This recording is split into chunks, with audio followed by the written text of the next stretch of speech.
afternoon and welcome to the Midday News. Here's what we have in the bulletin. Business sector to implement security measures to reassure international partners. Tension is growing within the central Clarendon constituency. And later in sports, Cavalier to battle Inter Miami in CONCACAF Champions Cup. Thank you for joining us. I'm Kerry-Ann Simpson. Here are the details. Up first this afternoon, the Global Services Association of Jamaica says business process outsourcing companies have made significant investments to detect and tackle instances of fraud. It follows the revelation that 2 employees of local BPO company Sutherland Global Services have been implicated in a ticket fraud scheme that targeted high-value events in the United States. President of the Global Services Association of Jamaica, Wayne Sinclair, says the issue has cast a shadow over the sector. He says the association has been working to reassure international partners that adequate security measures are in place to protect the personal information of clients. It's something that we have been fighting hard in terms of just the general perception, not just here locally, but internationally. This issue that we have of scamming is something that is known. It's not new. And so whenever anything like this pops up, anywhere, anytime, it's just not good for us. Fortunately, though, we also have been very feverishly, and I'm talking about not just the industry as an organization, but the individual companies have been taking steps over the years to ensure that we are very tight on our security. I know several companies have made significant investments in security, enhancing the security features surrounding their operations. So we're in a much better place where that is concerned today than we were, say, 3-5 years ago. To other news, the Jamaica Labour Party, JLP, is seeking a change to the political debates. They're proposing a team debate instead of the face-off between the Finance Minister, Favour Williams, and the opposition spokesman on finance, Julian Robinson. PNP General Secretary Dr. Dayton Campbell says the opposition is not in agreement. It has been discussed. I'm not sure exactly how it started, but it has been discussed. And maybe is that because of the change in the Finance Minister? That may be some thinking, but in terms of debating potential, Minister Favour Williams is highly capable. And maybe not the personality of Nigel Clark, who has a particular flamboyance issues. Favour can carry this debate effectively against anybody in this country in terms of macroeconomic problem. Tension is growing in central Clarendon following the announcement that Delroy Williams will be the JLP standard bearer in the upcoming elections. But some constituents are not happy. They've since written to the JLP Secretariat. O'Shane Masters has this report. In a letter sent to leader of the Jamaica Labour Party, Andrew Holness, and JLP General Secretary Dr. Horace Chang, the constituents said that the leadership of the Jamaica Labour Party has disrespected them and disrespected Mike Henry by imposing Delroy Williams without even the decency to properly talk to the constituency delegates and supporters. The people further noted that Delroy Williams is already a failed candidate, listing a number of reasons why. They argue he lacks energy, vision, and leadership. In the letter, they note that he couldn't even hold the KSAMC in the last local government elections. The constituents are further seeking clarification on his accomplishments, noting that he did not accomplish much as mayor of Kingston for 8 years. If he couldn't win there, they ask, why should we believe he can lead us here? The people of Clarendon Central, it adds, want a leader who is respected, loyal, ready to fight for us, and truly cares, not someone forced down our throats. They further noted that if it's not Joel, then let them work for someone else, someone with promise and ability. The constituents say if there's no correction, then the party may lose the seat as they will drop their hands in the next general election. O'Shane Masters, TVJ News. More JUTC buses will be included in the current fleet in the coming months. That's according to Transport Minister Darrell Vaz. Now, he made the revelation at a recent press briefing.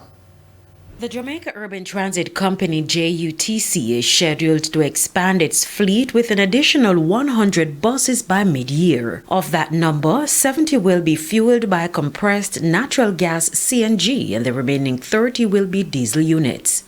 Transport Minister Darrell Vaz then announced that the JUTC is preparing to commence the testing of a self-charging battery electric bus, which has the potential to operate over 1,500 kilometers before requiring charging and 3 months before requiring rapid battery recharge.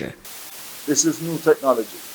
So currently, which is why the government took a position that we would not go with EV buses in the first tranche of 100 buses and the second tranche of 100 buses, because we knew that the technology would improve and the price would also get better. So as I said before, these buses will now be able to run the same routes that the CNG buses run, and they will be also able to take over from the charter because they will be able to do 1,500 kilometers before requiring refueling.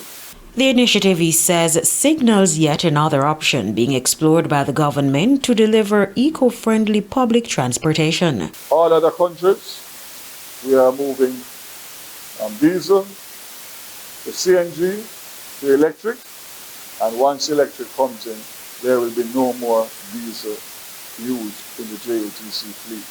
And we would expect that that would be starting on the third tranche, which will be a mixture of CNG and electric buses. In the meantime, Mr. Vaz shared that plans are in place to refurbish 46 more buses. We have buses that have passed their useful life. We have taken those buses and we are refurbishing those buses, which will come with warranty, which will come with all new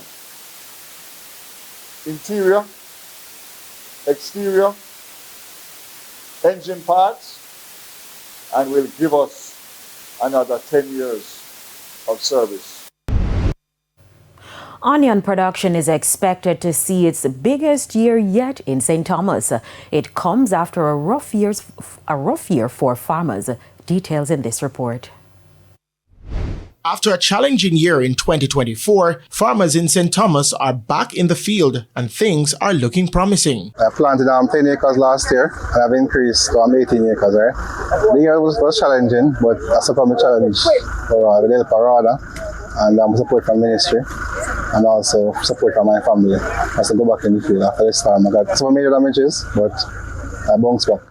Agriculture Minister Floyd Green, who toured onion farms at the Yalis Agro Park and Abbey in St. Thomas, says the farmers have gone through great lengths to increase production. It's clear that the RADA team is intervening and that the farmers are following good agricultural practices to ensure that they're maintaining their fields, they're doing post-harvest in a very, very good way. So we're looking forward to the production. In fact, we do expect that this year will be our biggest production year for our onions. And I think that is a testament to the hard work of RADA and the Ministry of Agriculture.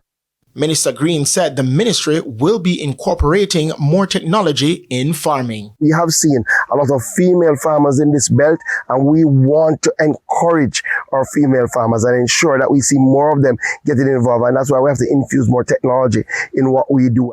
In the meantime, Minister Green said the ministry will be looking at building a bridge for the residents to access their crops. Clearly, they have an access challenge. It's okay when the river is not doing so badly, but they need at least a bridge that they can come into this area and tend to their crops. So we're going to ask the RADA team to look at it, and once we have the engineering designs, then we will see how we take that from the Farm Road program.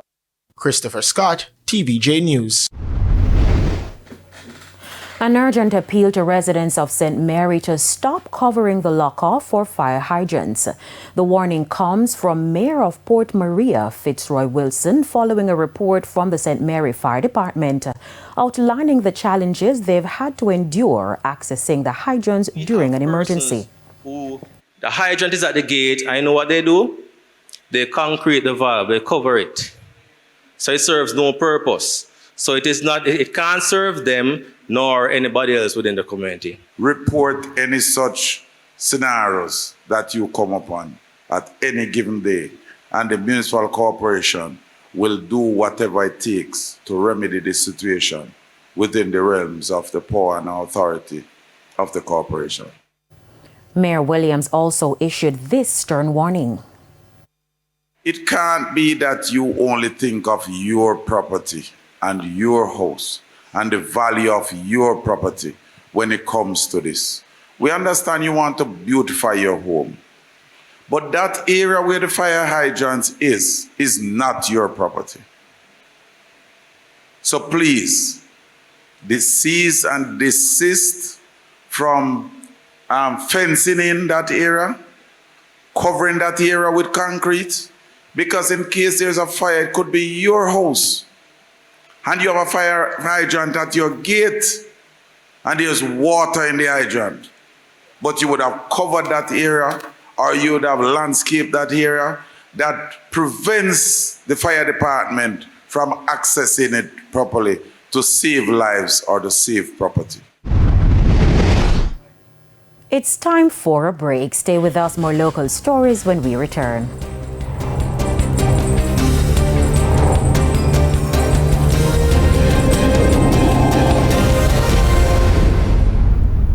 Welcome back. We're continuing the news. The state of post offices took center stage in the morning session of Parliament's Standing Finance meeting. House Speaker Juliet Holness and opposition member Fitz Jackson clashed over the level of details provided for the rehabilitation of post offices in disrepair. Minister who sits in front of the committee never have been done. That is inappropriate. No, it is inappropriate. It has never been done. The minister, yes, has to be able to give you responses that take you down to an element of detail. However, the scope of work for jobs normally would never come to this Parliament for presentation in any committee. And if you would like to have that information, respectfully, Minister, it needs to be requested from the ministry directly, not necessarily from the Minister of Finance, even though the Minister of Finance speaks globally on all budget matters. That level of nitty-gritty, it's unfair and unreasonable to come here and do that to the Minister. Madam Chair. I have spoken. No, and I can't respond to you, Madam Chair. I wish to respond to you. You can go ahead. Yes. You can go ahead, member.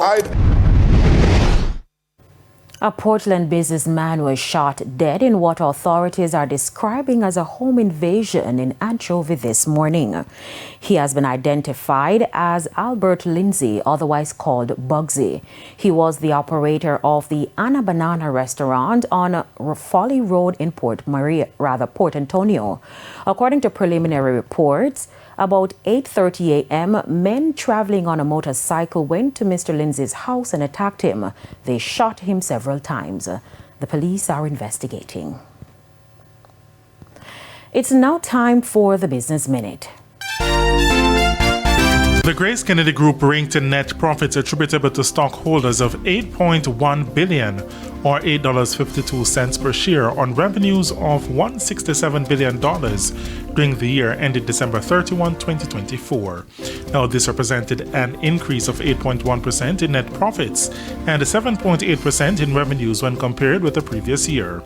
Now, these results enabled the group's Chief Financial Officer, Andrew Mesado, to declare a first dividend payment of 55 cents per share, or $543 million payable on April 7th this year. Dividend payments by the company totaled $2.35 billion in 2024. Further afield, the UK competition watchdog has ended its investigation into the partnership between Microsoft and the maker of ChatGPT, OpenAI. The Competition and Markets Authority, CMA, was looking into whether Microsoft's relationship with what is the world's best-known artificial intelligence AI firm changed after the turmoil which saw its boss, Sam Altman, fired and then rehired. The CMA has concluded that despite Microsoft investing billions of dollars into OpenAI and having exclusive uses of some of its AI products, the partnership remains the same, so is not subject to review under the UK's merger rules. For the Business Minute, I'm Shane Masters. Thanks, Shane. Time now for the top regional and international stories.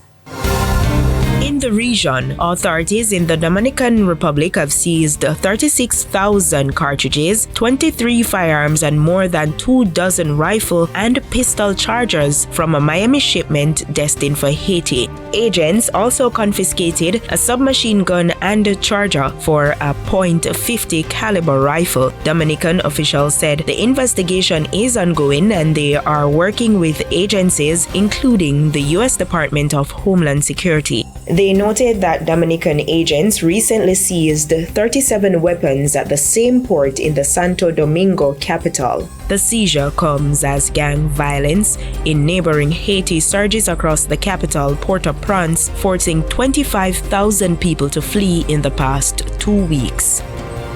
On the international scene, European leaders will once again try to grasp control of negotiations over the war in Ukraine on Thursday in an increasingly frantic tug-of-war against the US and Russia that could be nearing a climax. Heads of the 27 European Union nations and Ukraine's President Volodymyr Zelensky are meeting at a special summit in Brussels to discuss a path forward in the conflict. But some fear that the involvement of ambivalent countries could derail efforts to put together a peace plan which might satisfy both Kyiv and Washington.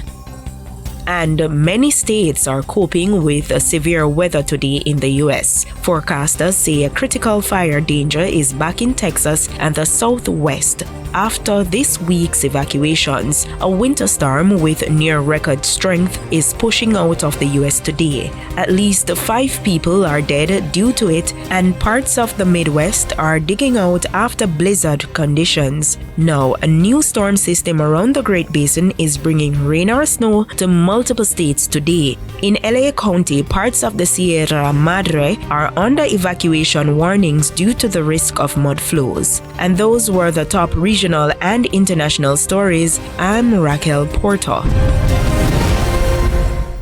Thanks, Raquel. We now head to another break. When we come back, we'll have your midday sports report.